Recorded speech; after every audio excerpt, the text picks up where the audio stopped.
चमचमीत अशी बटाट्याची रस्सा भाजी करणार आहोत। त्यासाठी बटाटा मी उभा कापून घेतलेला आहे।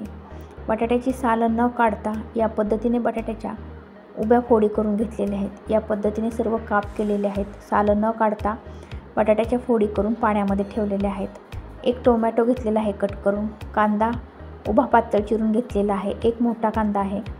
त्यानंतर कोथिंबीर घेतलेली आहे, पाव चमचा हळद, अर्धा चमचा कांदा लसूण मसाला घेतलेला आहे। त्याचबरोबर अर्धा चमचा गरम मसाला, एक चमचा बेडगी मिरची पावडर, अर्धा चमचा धनेपूड घेतलेली आहे। त्यानंतर हळद घेतलेली आहे पाव चमचा, आलं लसूण आणि कोथिंबीर याची पेस्ट एक चमचाभर घेतलेली आहे। त्यानंतर पाव चमचा गूळ आणि जिरे आणि मोहरी घेतलेली आहे। सुरुवातीला कढई गरम केलेली आहे। कढई गरम झाली की 3 चमचे पोहे खायच्या चमच्याने 3 चमचे तेल घातलेलं आहे। तेल गरम झालं की जिरे आणि मोहरी घातली। जिरी मोहरी छान चटकली की कोथिंबीर घातलेली आहे। त्याचबरोबर कांदा घालून घ्यायचा आहे।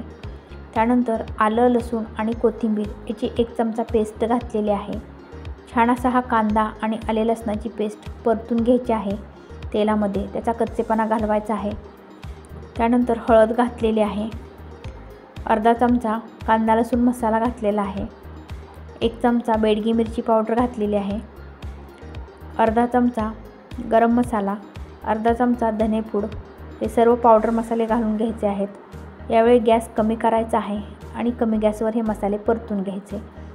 त्यानंतर टोमॅटो घातलेला आहे, मीठ घातलेलं आहे आणि टोमॅटो छान असा परतून घेतला।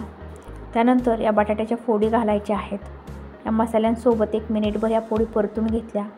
गूळ घातलेला आहे, कोथिंबीर घातलेली आहे, मिक्स करून घ्यायचं आहे। या पद्धतीने हाय फ्लेमवर 1 ते 2 मिनिटे छान असं मिक्स करून घेतलं।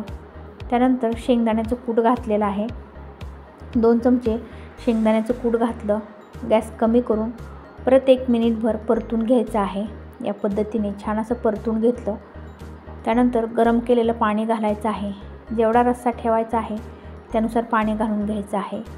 या पद्धतीने गरम केलेलं पाणी घालायचं आहे। या भाजीला शक्यतो गरम केलेलंच पाणी वापरायचं आहे।